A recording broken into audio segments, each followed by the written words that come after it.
मराठी नीट ऐका बरं का. ज्ञानी लोक मुळात कुणाला मानत नाहीत. इतके अहंकारी असतात ना ज्ञानी लोक, मानतच नाहीत कुणाला. एका कीर्तनामध्ये मी तुकोबरांची व्याख्या सांगितली होती, खूप गोड व्याख्या आहेत. लक्ष्मी कुणाला म्हणतात? लक्ष्मी. तुकोबरांनी व्याख्या केलेली, मोकळे मन रसाळवाणी, याची गुणी संपन्न लक्ष्मी ऐशी या नावे. मोकळं मन आणि रसाळवाणी, त्याचं नाव लक्ष्मी आहे. विठ्ठला विठ्ठला. आणि हे विद्वानाकडे नसतंच. विद्वानाचं डोकं चांगलं आहे, मन कपटी असतं. कोणी पुढं चालला की मत्सर येतो. मत्सर म्हणजे कळलं ना, मत्सरती, माझ्यापेक्षा पुढं सरतो. लगेच त्याचं सगळं ज्ञान बाद होतं, सगळं बाद होतं. सगळा प्रयत्न करून त्याला मागे ओढायचा प्रयत्न करतो. मागे ओढणं म्हणजे निंदा, दुसरं काय करणार आहे? हात धरून थोडंच ओढणार आहे कोणाला. एखाद्या माणसाकडे पैसे येत असले थोडंच तुम्ही थांबणार आहेत, काहीतरी निंदा करणार. एका गावामधला माणूस मंत्री झाला होता. कीर्तनाला गेल्यानंतर ती लोक सांगतात, महाराज तो ना आम्हाला माहिती, तुम्हाला नाही माहिती. मी कीर्तनात 2 शब्द बोललो असेल त्याच्याबद्दल चांगले. कीर्तन झाल्यानंतर त्या भावकीला वाईट वाटलं नाही. तुम्हाला काय माहिती त्या माणसाबद्दल? म्हणलं मंत्री तो महाराष्ट्र सांभाळतोय, थोडं 2 शब्द बोललं. त्याच्यासारखा लबाड माणूस नाही. म्हणलं तो खरा आहे, मग मंत्री का नाही झाला? तू चांगला आहे ना, मराठी करा. तुम्ही जर खरेच चांगले आहात, का मागासले पण तुमच्यामध्ये आहेत? कशा करता तुम्हाला असं वाटतं की तुमचा विकास होत नाही? विकास लोकांनी करून होत नसतो, सायासानी होतो. प्रयत्नाने विकास होत असतो. ज्ञानोबर आहे, ज्ञानेश्वरीमध्ये प्रयत्नाला परब्रह्म म्हणतात. नीट आहे का? देवाला देव नाही म्हणत, प्रयत्नाला परब्रह्म म्हणतात. आणि प्रयत्न जेव्हा पिकतात, तो प्रयत्नाची एक वेळे समग्र परब्रह्म फळे. जया पिकलिया रसगळे पूर्णतेचा. प्रयत्न पिकला पाहिजे. म्हणून आपण काय करतो? आशीर्वादाच्या मागे लागतो. आपल्या डोक्यामध्ये पुस्तकाच्या मागे लागतो, ज्ञानाच्या मागे. असला काहीही होत नाहीत. प्रयत्न परब्रह्म आहेत, हा ज्ञानोबरांचा संदेश आहे. आणि तो प्रयत्नाला सार्थकता कधी येते, कधी सार्थ होतात प्रयत्न, हे या अभंगात सांगितलेलं आहे. संतांनी मान्यता दिल्यानंतर. अभंग नीट आहे का? संतांनी सरता. सरता म्हणजे मान्य होणे. सरता शब्दाचा काय अर्थ आहे? कुणीही माना, संतांनी मानलं पाहिजे, संतांनी शिक्का दिला पाहिजे. तुमच्या शिक्केला काय किंमत आहे? मंत्र्याच्या शिक्केला किंमत आहे. यांना इतके पैसे द्या, नुसतं सही केली त्यांनी, किंमत आहे त्याला, शिक्का टाकला. तुमच्या बोललेला किंमत नाही आहे. मग बोलू नये का? इथे साधकासाठी आणि विशेष करून पुरुषासाठी धोका सांगितलेला आहे. तुम्ही जेव्हा साधना करताना अगोदर गबाळे लोक पाठीमागं लागतात. महाराज लय भारी बोलतात. मराठवाड्याच्या भाषेत बोलायचं म्हणलं ना, गोड कीर्तन करतात. ज्याला गोड म्हणता येत नाही अशा लोकांनी जर स्तुती केली तर तो महाराज कसा असेल? मग खेडेगावातला जर महाराज असेल तर त्याला मान्यता खेडेगावातले लोक देतात का तो त्या संस्कृतीमधलं बोलतो. दोघांना एकमेकाची खून पटते. भरपूर लोक जमतात. हे काही असं नाहीत. या परिसरामध्ये जोग महाराजांचा सप्ताह होतो असं ऐकलंय मी. जोग महाराजांच्या काळात इतिहास आहे. मी जसं आता म्हातार महाराजांचं सांगितलं, खनपुरीकरांचं, त्यांचे गुरु बंकट स्वामी, बंकट स्वामीचे गुरु जोग महाराज. आता जोग महाराजांना कीर्तनाला बोलवलं. जोग महाराज पैलवान, तब्येत चांगली असली पाहिजे बरं का, 2-4 गुंड नादी लागू नये म्हणून पाहिजे. उगा कुणी धक्का दिला तर महाराज पडू नये कुठं. मग आता बंकट स्वामीचं कीर्तन मराठवाड्यात 1 नंबर असायचं. बैलगाड्या घेऊन वगैरे यायचे लोक. मग त्यांनी जोग महाराजांना कीर्तनाला बोलवलं. आता जोग महाराज आणि गाव एवढं खुश झालं की बंकट स्वामी महाराजांचे गुरु येत आहेत. डबल पब्लिक आली. जोग महाराजांनी कीर्तन सुरू केलं. जोग महाराजांच्या समोरच लोक झोपले. नुसते त्या काळातली गोष्ट आहे. नुसते झोपले नाही. अगोदर ते जुन्या काळात पांघरायचं आणायचे ना, तेच खाली टाकलं तिथंच झोपले. 15 मिनिटात जोग महाराजांनी कीर्तन बंद केलं आणि स्वामीजींना बोलवलं, अरे हे गिराईक माझं नाही बरं का, तुझंच आहे, सांभाळ तुझ्या. मग काय ते जोग महाराज खाली गेले तर बंकट स्वामी उठले आणि जे बंकट स्वामी शिवाय देत होते ते खनपुरीकर देत होते. हे उठा म्हणल्याबरोबर आपला बो आला रे. जेवढे झोपले होते तेवढे आशय लक्षात घ्या. काय बोललो तुम्हाला, त्या लोकांचं महाराज वेगळा आहे. त्याच्या पुढचा टप्पा आहे, शिकलेल्या लोकांमध्ये कीर्तन करणारे महाराज वेगळे. त्यांची मराठी शुद्ध असते, बोलणं शुद्ध असतात, सिद्धांत शुद्ध असतात, सगळं बरोबर आहेत. ह्या कोणाचीच पूजा होत नाही. हा अभंगातला महत्वाचा आशय आहे. चांगले कीर्तनकार आहेत, रोज ज्यांच्या कीर्तनाला लाख लाख लोक येतात, तो कीर्तनकार मेला की त्याची पूजा होत नाही, विसरून जातात लोक. आणि ज्यांनी कधीच कीर्तन केले नाहीत असे लोक मी बघितलेत, त्यांची पूजा होते. ज्यांची आता शताब्दी आपण साजरी करतोय त्यांच्या निमित्ताने, तिने कुठे कीर्तन केलेले, फक्त तपश्चर्या केली. आता तुम्ही सगळे माझ्याजवळ बसलेले, एवढे कीर्तन 7 दिवस चांगले झाले. मी म्हटलं कोणता कीर्तनकार तुमच्या शिवयोगी महाराजासारखा आहे, तुम्ही काय उत्तर द्याल? बोला ना. कीर्तन ऐकले, लाखो संख्येने तुम्ही जमले, ऐकलं त्यांना, पण तुमच्या मनात पक्की भावना आहे की शिवयोगी महाराज यांच्यापेक्षा श्रेष्ठ, त्याला मान्यता म्हणतात. विठ्ठला विठ्ठला जाऊन 100 वर्ष झाले. त्याच्या पुढचा टप्पा, जगद्गुरु तुकोबारांचं वैकुंठ गमनाला 500 वर्ष होत आलेत, 450 झाले असतील. आणि ज्ञानेश्वर महाराजांना जन्म घेऊन 750 वर्ष होत आहेत. कळत न कळत 750 वर्षापासून माझ्या जीवीची आवडी एवढ्या एका वाक्याचं, पंढरपूरला गर्दी किती जमा झाली महाराज.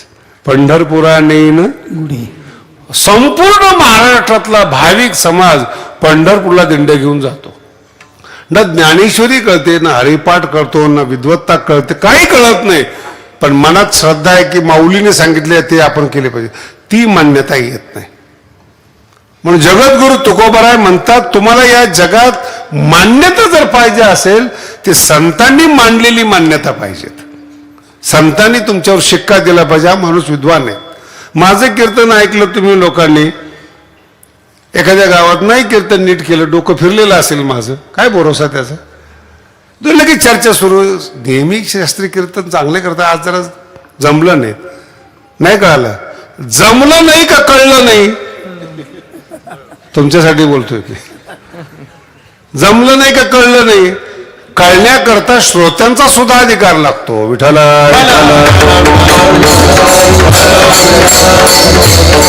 श्रोते जर चांगलेच नसले तर वक्त्यांनी काय केलं पाहिजे? म्हणून मान्यता हा प्रश्न फार महत्वाचा आहे.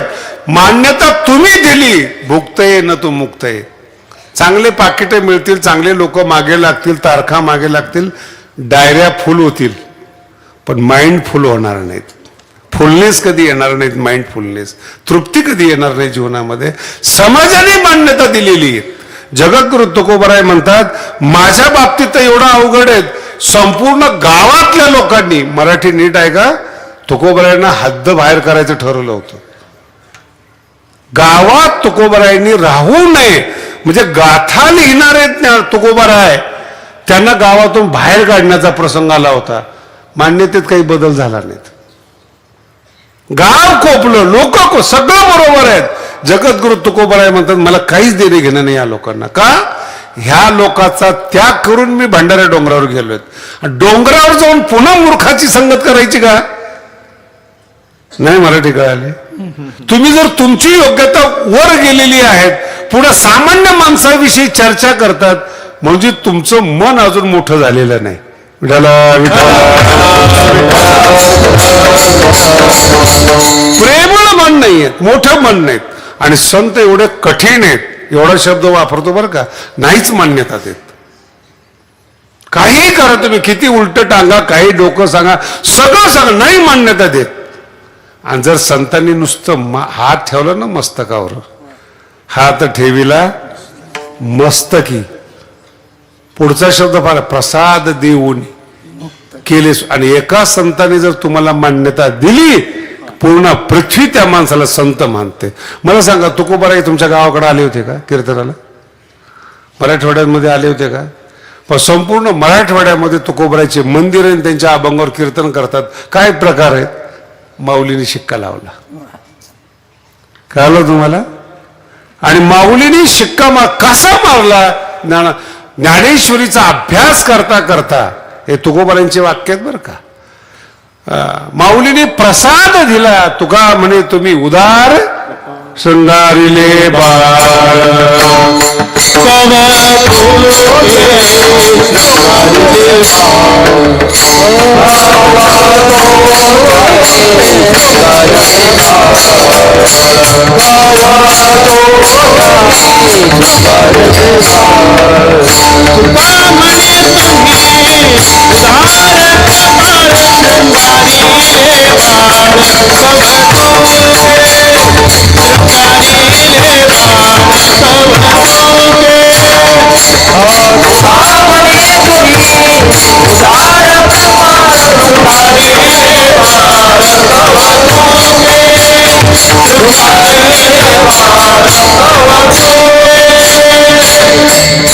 हा जो शब्द आहे ना, शृंगारिले बाळ, याला म्हणतात वाणीचा शृंगार केला.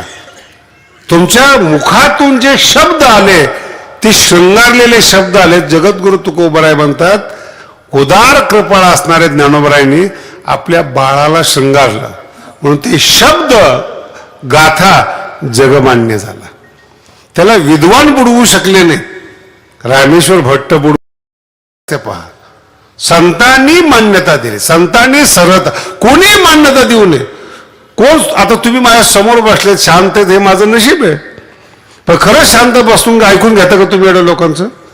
सकाळी भेटाबरोबर मला महाराज मला सांगायला सुरुवात करताल तुम्ही, महाराज हे असं नाही असं आहे. तुम्ही हे विसरून जाल की रात्री माझं ऐकले लगेच सकाळी, कारण की तुमची मान्यताच वेगळी आहे. तुम्ही स्वतःला कमी समजत नाही, हा महत्वाचा भाग आहे. आणि कमी न समजल्यामुळे दुसऱ्याला मोठं समजत नाही.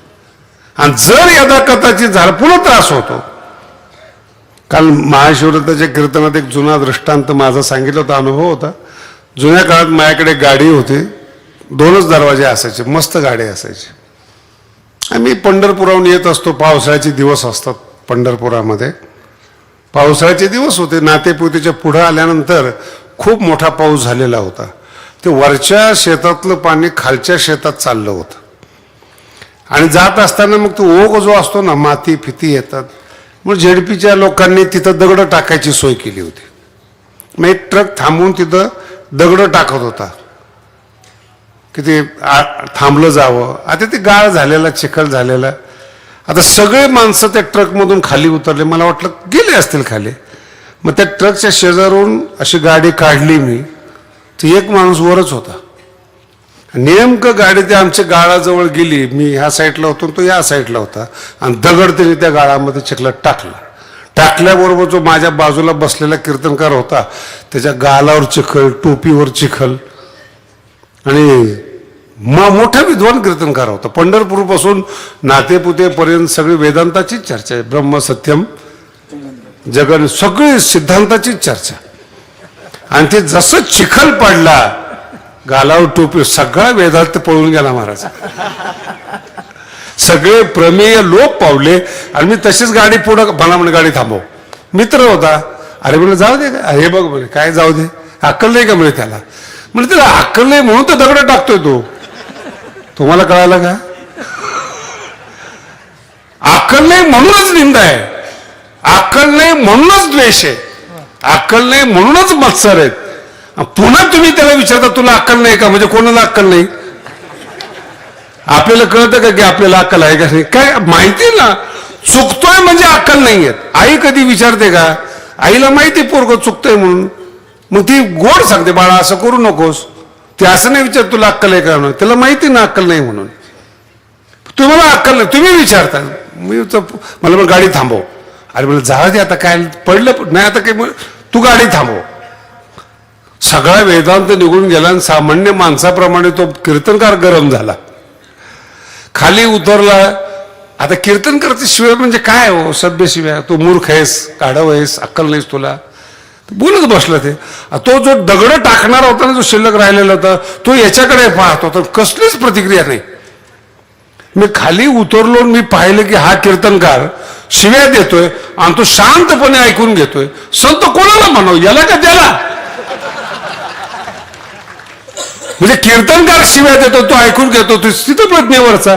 मला राहतोय कुठे म्हणलं, एवढा शिकून जर हा शांत नाहीत आणि तो एकदम गप्प ऐकून घेतो. मी ते 2-4 साथी होते तिकडे गेलो, म्हणजे आमचा महाराज शिव्या देतो म्हटलं, तिला ऐकून घेतो. अजून अर्धा तास देऊ द्या म्हणे. काय ऐकू येत नाही, काय बोलतो कळतच नाही त्याला. आता त्याला हेच माहिती नाही की हा बोलतोय का. आशाच्या नादी कीर्तनकार लागतो. काय बोलायचं आता तुम्हाला. आता ते मला कारण कळालं की त्याला ऐकू येत नाही. त्याला म्हणलं जाऊ दे, बसला आतमध्ये. भ्रम कसे असतात ते सांगतो बरं का तुम्हाला. आता ते झालं प्रकरण, बसलो आम्ही, गाडी निघालो पुढं. रस्त्याने मला म्हणतो, शास्त्रीजी तुम्हाला काही कळालं का. म्हटलं काय नाही. नाही, हे जे वातावरण झालं याच्यातलं काही कळालं का, म्हणजे मला बरं का. म्हणलं काय. मी त्याला 10 मिनिटं शिवाय देत होतो, तो काही बोलत नव्हता. याला तपश्चर्या म्हणतात. काय म्हणतात त्याला, किती मोठा अज्ञान कशाला म्हणतात यालाच. जो कीर्तनकार आहे त्याचं अज्ञान आहे, तो दुसऱ्याचं अज्ञान काय घालवणार. महाराज विठ्ठल